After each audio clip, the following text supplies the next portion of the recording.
Hi class, in this video I'm going to set up sites and services. So what I'm going to do is go to my lab and I'm going to connect to DC1.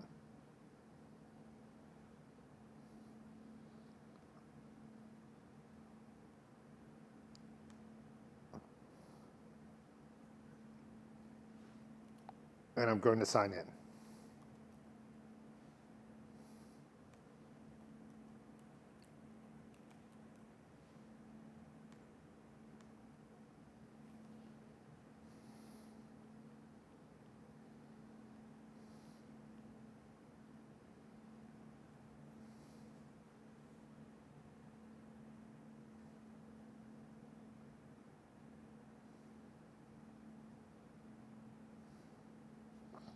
Once my server manager has come up, I'm going to go to Tools, Active Directory Sites and Services.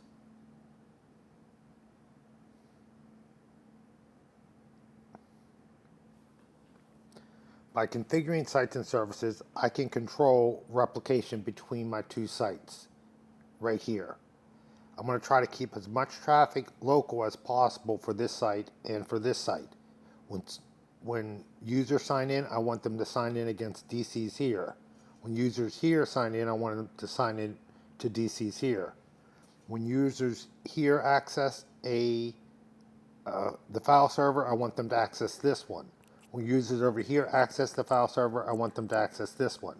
So I'm trying to keep the use of the network local to that site. The only thing I really want to go across the WAN link is replication traffic between the two sites. Sometimes it's unavoidable. Like right now, I only have two web servers and they're on the east site.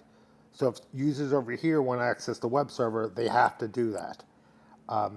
Also, my DHCP server, I only have one on this site. I don't have any on this site. So that DHCP traffic is going to be using the WAN link. I mainly did this because I didn't show you the DHCP relay agent lab, which I'm going to do on this machine. But you'll see that when I get to it. But normally I would probably have a DHCP server on both sites. So right now we are going to go back to our server. And we're going to name our default first site. I'm going to right click it and rename it West. This will be the default first site. So this is going to be the west site. Then we're going to create a new one called the east site. So the next thing I'm going to do is highlight sites and right click and create a new site. I'm going to use this default site link. This is where I control the replication between sites. So they automatically create one link. We're going to rename it later. I'm going to call this East.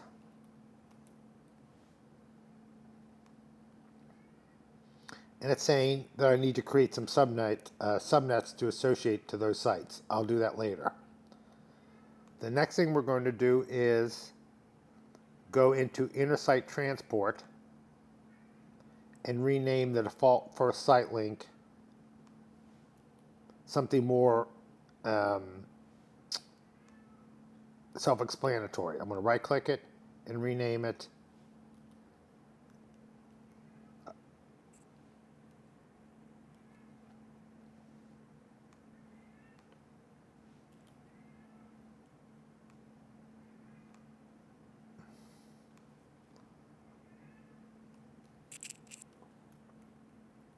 West and East connection.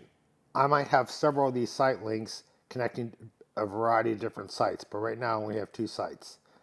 The next thing I'm going to do is right click it and go to properties. Now, by default, it won't replicate across this site link for 180 minutes. I'm going to drop that down to 15 just for this lab. But again, you want to keep as much traffic as possible off that site link. This site link is provided by your ISP, and they're going to charge you for all that data that goes across it. So you want to try to limit that as much as possible because that's costing you money.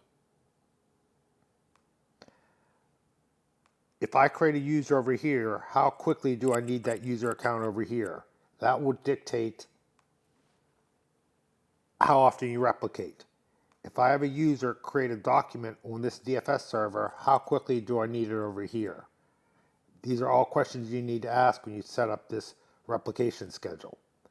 If you have multiple site links through different physical WAN links, you might want to assign a cost so one is more preferred over the other. You know, if you have one expensive site link and one cheaper, you might want to use the cheaper link for normal everyday replication traffic. You can also dictate when scheduling happens. Hold on one second.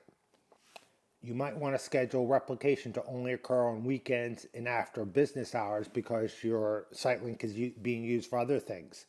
So you can set that schedule up here. White, it's not available to replicate. Blue, it is available to replicate. Right now, the default behavior is replicate 24/7. I'm going to click OK. So that's our site link. We have two different types of site links. We have IP, just traditional, regular connect remotely, or we have SMTP. Some site links that our ISP provides us might be very slow. If that's the case, maybe you want to set up an email server and email the replication data over to the other server. Right now, we're just going to use IP, but you could use SMTP, Simple Mail Transfer Protocol, to replicate between the sites. We're just going to use regular IP. Now I'm going to go into subnets. I'm going to create two subnets. I'm going to create a new subnet. And the first one I'm going to create is 172.16.0.0/21. 172.16.0.0/21. And I'm going to associate that with the west site. So whenever a client is part of this subnet and they sign in, it's going to redirect them to a DC in the same subnet, in the west subnet. Right now, all these servers by default went into the west subnet because when we initially set it up, we only had one site. We renamed it the west site. So in the future, when we promote more domain controllers, it will look at the subnet and determine which site it belongs in automatically. And then clients in that subnet will automatically go to those DCs. Clients in that subnet will automatically go to those DFS servers. So if you have any service that is site aware, then clients will go and use that site. And they do that all through DNS. So I'm going to go in to show you DNS. Maybe not. I'm going to go and show you DNS. Let me close this down. So I'm now going to go into my forward lookup zone to contoso.com, and now I have something called sites. And this default first site will go away in a little bit. So there's my west site. Inside of there, we have something called service records. I've told you in the past that DNS can be used to resolve a name to an IP and an IP to a name. It can also resolve a service to a name and IP. So they can do a query of DNS and find out who the LDAP server is, and it will try to give me the one in the same site that they're in. So that's how sites work, is all through tricks with DNS. This will go away eventually. It's still using DC1, but it'll get replicated and changed eventually. So the next thing we're going to do with sites and services is create a new subnet and associate that with east. That subnet is 172.16.8.0/21.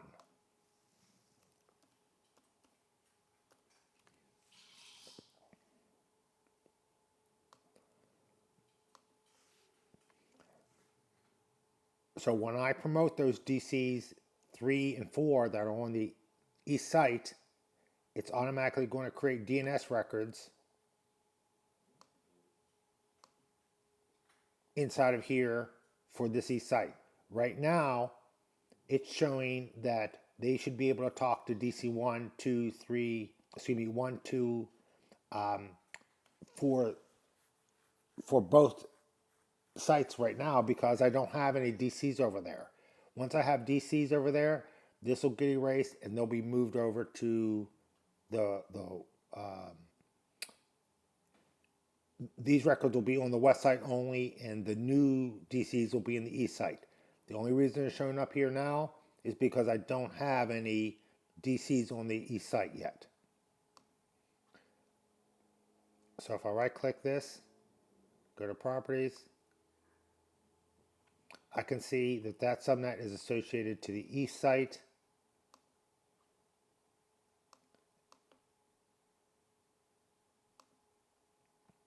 And this subnet is associated to the west site. So the next thing we're going to do is we're going to promote DC 3 and 4 to domain controllers and come back and look at our sites after that. So I'm going to stop this video and create a new one to create those DCs on the second site. Thank you.